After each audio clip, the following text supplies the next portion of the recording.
Good morning and welcome to K24 this morning. My name is Jeff Morty. Of course, as always, welcome to the newspaper review. Looking at the big stories of the day, and today it's all eyes, of course, on the House on the Hill, getting direction and the way forward as we look at the state of the nation and expect the State of the Nation address and just try and unpack what has been there before and what we're expecting in this year, even as we move forward. That's a discussion we'll be having right here with my panel.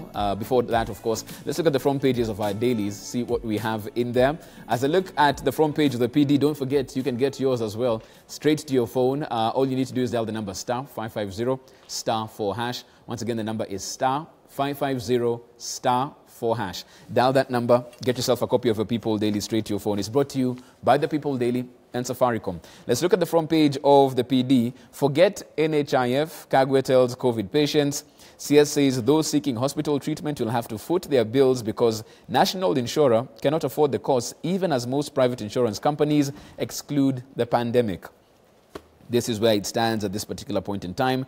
Quote from CS Kagwe, it's not practical for NHIF and private insurance companies to cover pandemics.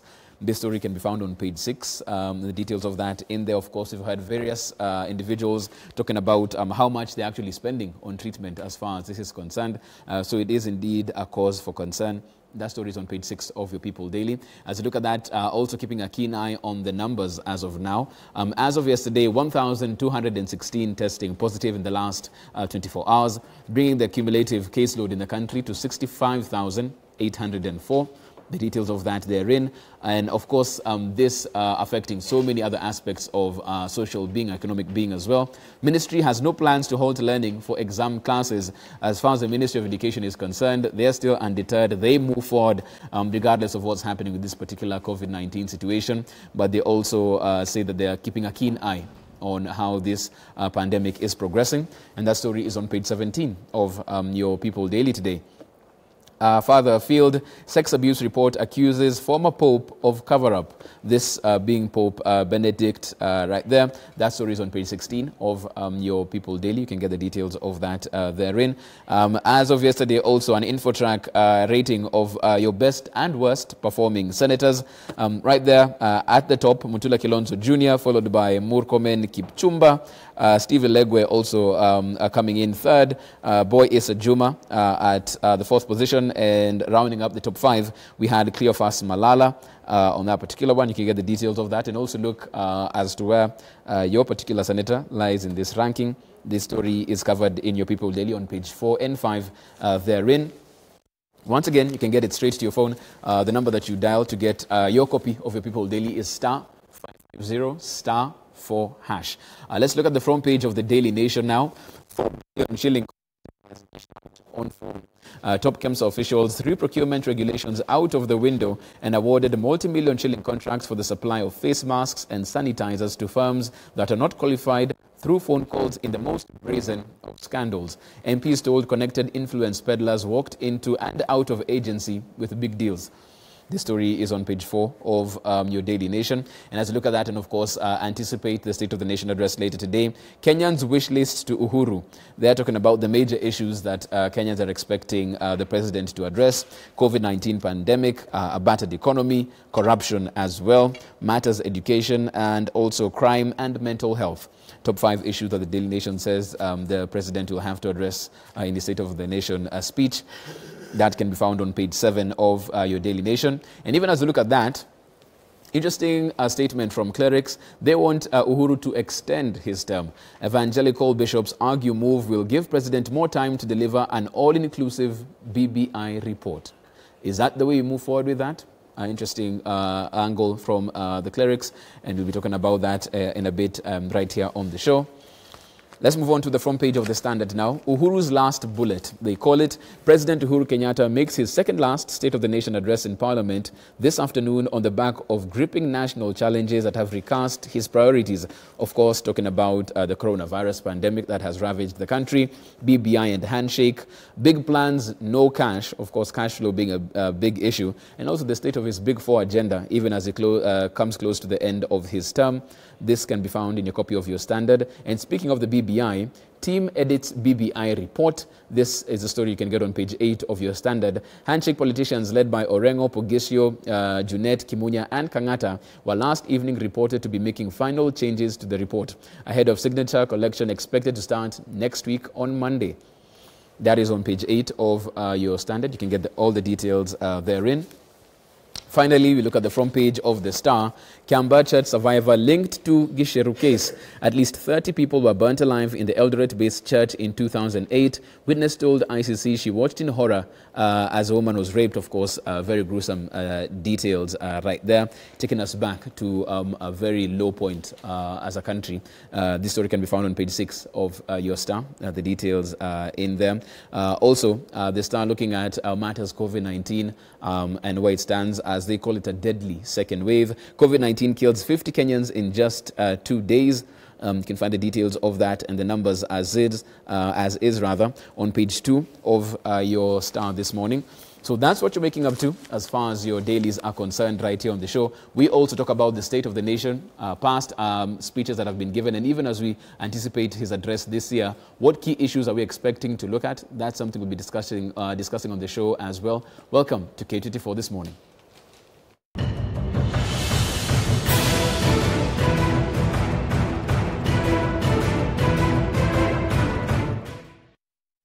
Welcome back. We also have a question of the day. As we've seen the Daily Nation calling it the Kenyans' wish list, what you're expecting the president to speak on, the issues you expect him to speak on. We have a question as well because that's where it stands right now as we wait for the address in the afternoon. What issues do you expect the president to address in his State of the Nation address later today? What issue do you expect the president to talk about in his State of the Nation address later today? The WhatsApp number is at the bottom of the screen. You can also get me on Twitter at @IamJeffMote or at K24 TV. As we wait for the presidential address in the afternoon, what issues do you expect him to speak to? That's what we'll be discussing right here. Even before we go there, let's set the stage and look at, last year, gave the same address, spoke about various issues, spoke about matters corruption as well, spoke about the BBI. Let's start with matters economy and what he anticipated and spoke about last year. Let's have a listen.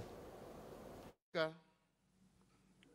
President of the Republic of Kenya and Commander-in-Chief of the Defense Forces, I have heard the cries of our people and their stated hopes and aspirations for a better Kenya.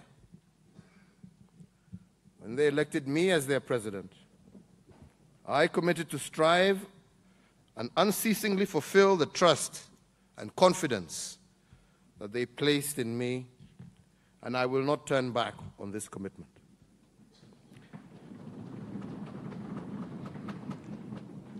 I am well aware that the task ahead of us, no doubt, is enormous. But there can be no turning back in our quest to transform our national economy to become truly an engine for creating jobs and opportunities for Kenyans. There is no turning back on government reforms that are intended to improve service provision to all Kenyans. And there is no turning back on fighting all enemies of Kenya, foreign or domestic, so as to secure and to ensure that Kenyans and their property are safe. Mr. Speakers, there is no turning back on the obligations we have made in the Big Four agenda to environmental sustainability, to intergenerational equity, and to upholding a strong rule-based international system.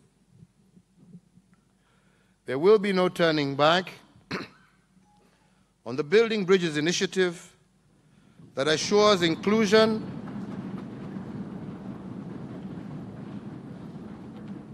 cohesion, unity, and respect for all Kenyans. Some of his speech last year as he addressed the nation in Parliament. A year on, where do we stand as far as that speech is concerned and some of the pledges made? That's a discussion we have right here. Let me get to studio, joined by Gabriel Muthuma. He's a governance expert. Good morning, Gabriel. Good morning, Jeff. How are you doing? Very well. Welcome to the show. Excellent. Asante sana. Rain in Nairobi today. Yes, it is. Yes, it is indeed. And we're told to brace ourselves for that for the better part of this week. And I hear it's going to be lasting for longer. Oh, yes. Oh, yes. Not only a week. Oh, yeah. So welcome to the show. We also have Dr. Boni Khalwale. Karibu sana, Daktari. Good morning. Good morning. Welcome to the show. Thank you. Asante sana for making time today. On Skype, joining the conversation virtually, governance expert Millie Luanga. Good morning, Millie. Good morning. Karibu sana. Welcome to the show. Thank you. Okay, fantastic stuff. Let's just jump right into it. Last year, we had a president who spoke in the August House, spoke about, I quote, an all-out assault on corruption. That's what he said he was going to do, lead from the front.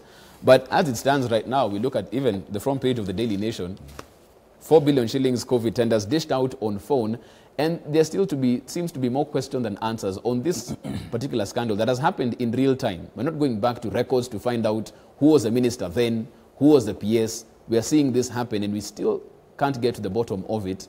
What's your expectation in his address this time round, Daktari? President Uhuru has flopped big time on fighting corruption.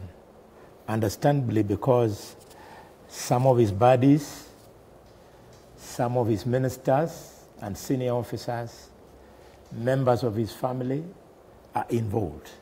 So he's highly conflicted, and it would be superstition if one believed that he is going to do anything about corruption. Over and above what he told the joint sitting of the two houses last year, recently he even gave a timeline of 21 days insofar as fixing the corruption at KEMSA was concerned.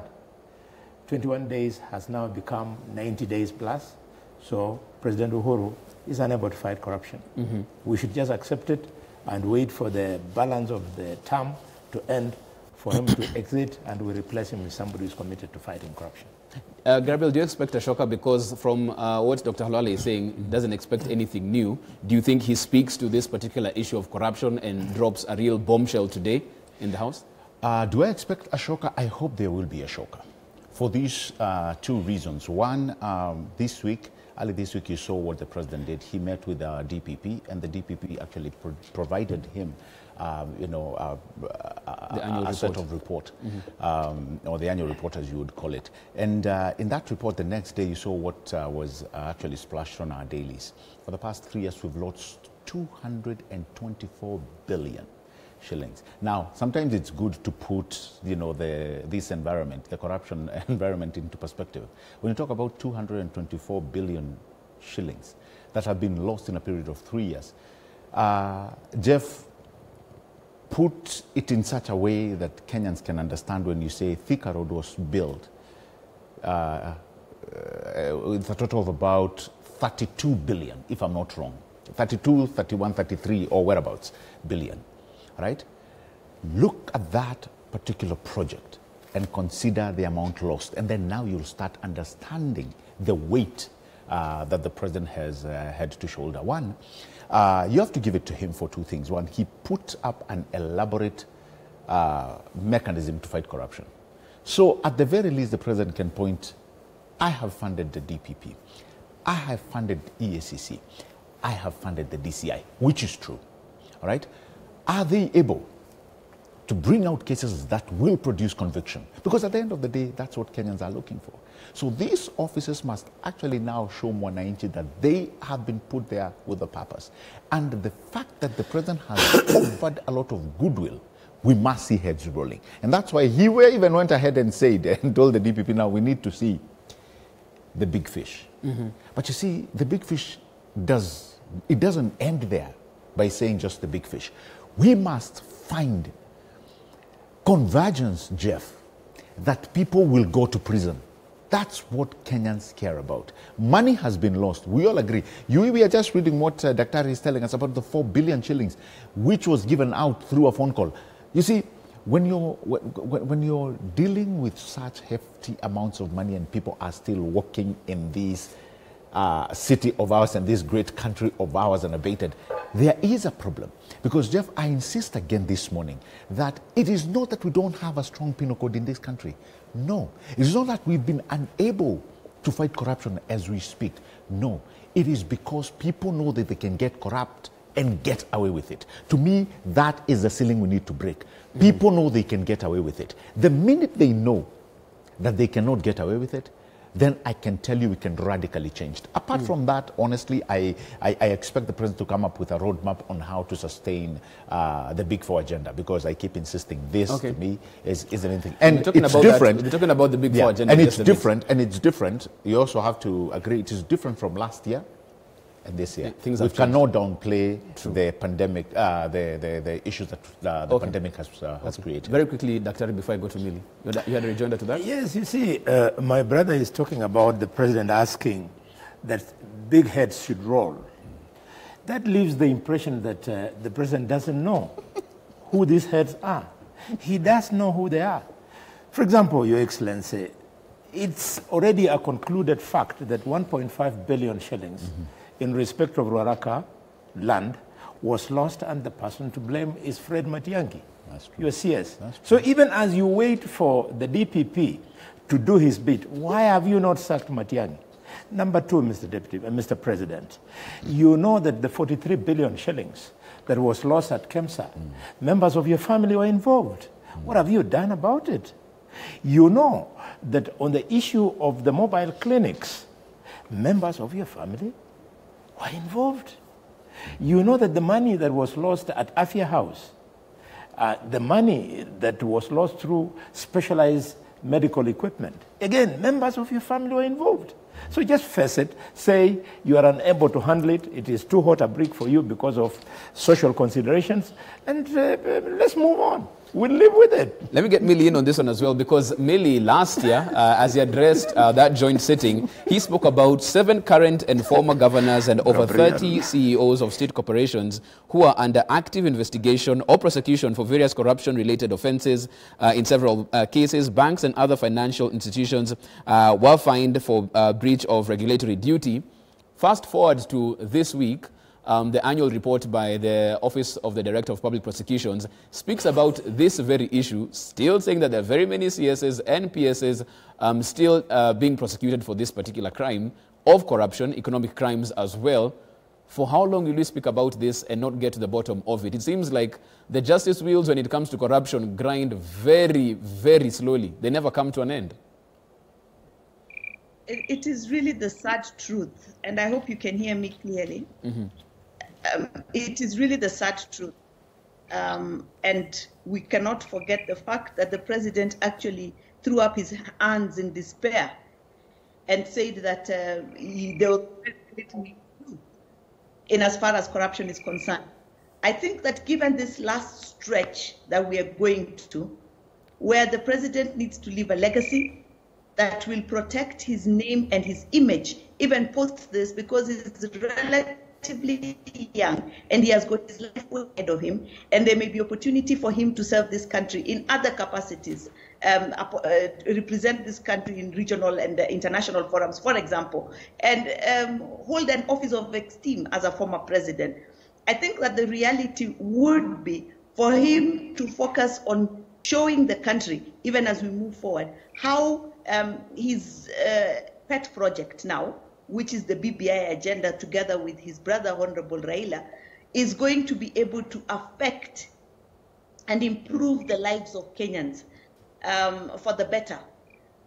He can show us how within that document, because all these things, we remember the corruption that happened between 2013 and 2017 happened within the current constitutional dispensation.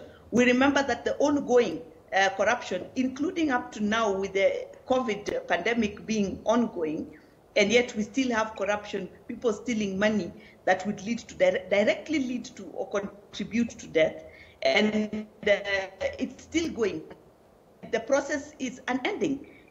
We are unable to see any hope in the near future that there will be a concrete way of dealing with corruption. The office of the DPP and the DCI were very active some time back. They've gone quiet. So I think that for now, if the president wants to salvage, would be to focus on how he is going to be able to change the lives of the future and how he's going to be able to strengthen. Because obviously the current dispensation is not helping in any way or in a big way to manage the aspect of corruption. And we know that the amounts of money we lose to corruption could actually help in dealing with the many problems that we have here. Remember, we had gone to the extent where we were being told by public officers that it is only 700 million. Why are we making a fuss about it? I mean, we have gone that low. So right now, he just needs to show us how best we can put in place a system that will ensure that it works better.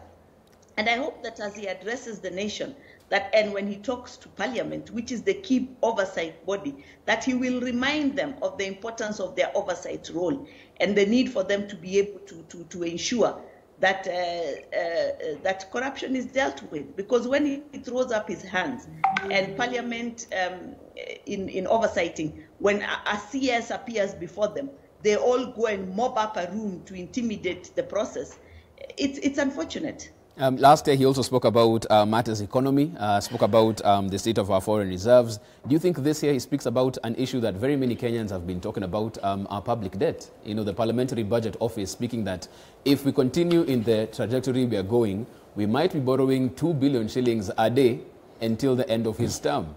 In the state of the economy right now, Gabi, that seems almost untenable by the time he leaves office. Jeff, by the way, that's a very pertinent issue. Jeff, we are not producing more, right? We are not selling more. What we've been expecting, by the way, and many Kenyans may not know, our biggest foreign exchange earner was actually the diaspora remittances, right? No country can survive in that equation. Coffee took a back burner. Tourism has been heavily affected. So it just tells you, it gives you an idea. That's why I said, you know, this year actually is very tricky because every particular industry has been affected. So I would not only probably want to hear how we are going to pay this debt, even though I know there has been discussions that are ongoing on for some of our foreign debt actually to be put on hold, which is a good thing. And I think all other countries that have been lending to us, probably this is something that they may want to consider. But that said, I also think we need to find ways on how we are going to be able to deal with that debt. Because yes, debt is one thing, but also being able to fund and realize our budget is a different thing altogether. So if they're not going to lend us and we cannot realize our budget, then what happens? Because I can guarantee you, and Dr. will tell you here, all our lenders are not going to be ready to lend anymore because they also are facing the same challenges that we are facing. See, we are dealing with a global pandemic. So anybody who probably helped us a year ago may not that they may not be willing or want to, but probably because they have challenges that they are facing themselves. So this is going to be a very tricky year, Jeff. But more than that, probably what we all should be expecting is how does the country come out of this issue, this pandemic that we are facing? Our numbers have gone up. You've seen what the health CS said yesterday, which is true, right? Not many, even private companies, and I'm glad we have a medical profession here today. Many private companies will not even cater for this. So one thing is left. It is for us to lower the cost of fighting the coronavirus. We make it affordable for everyone. Again, it is a very tricky situation because we know the poverty levels in this country. You know, many people are being told, again, that you are only a disease away from bankruptcy. You know, so there are certain things that we must do now, which is, you know, as some of the leaders are talking about, which are heavy and huge. Okay. There are going to be serious discussions that must go in. And also, and this, I'm not wishing to anybody at this point or any leader at this time, serious decisions must be made. Dr. We have a minute to go before we get into our first break. Very quickly, when we speak to matters public debt, it's been a key issue. What do you think is the way forward on this one? Because clearly, as you said, it's a global pandemic. There's no help you're getting from other countries. They're trying to steady their economies as well. What do you expect him to speak to in that particular regard this afternoon? Again, I don't appear to have any kind words for the president. He is unable to manage public debt. He has now gone down into history as being the president who borrowed most. He has raised the debt ceiling again and again, and given another chance, he's going to raise it again. We want to ask the president that we know borrowing is not a bad thing. Our problem is that the monies that they borrow, they have nothing to show for what those borrowed funds have been utilized. Now, talking about borrowing in terms of corona, a big chunk of the money that is being used currently in management or attempts to manage corona is actually from donor communities. It is charitable funds. The money that they borrow for corona, again, as I've said, we are yet to see rapid improvement in hospital facilities arising from utilization of those funds or availability of services. It's only yesterday that the minister threw a shocker. He told people that NHIF is not going to help them to defray the hospital bills. I mean, if they are not building hospitals, if they are not investing in service, if they are not cushioning people in terms of the food and the economic needs, then what is the money that they are borrowing for management of corona being put to? Let's put a short break at that particular point in time. We come back to the break. Peter, from there as well, because as you speak about corona right now more than ever, we should have had that pillar of healthcare in terms of UHC coming into full steam. But that also has had its fair share of challenges. We discussed that after the break. Don't forget, you can get yourself a copy of your People Daily to get fully informed as to that particular story. On the front page of the PD, forget NHIF. Kagwe tells COVID patients. We discussed that after the break. You get it on your phone by dialing *550*4#. Take a short break. We're back with more.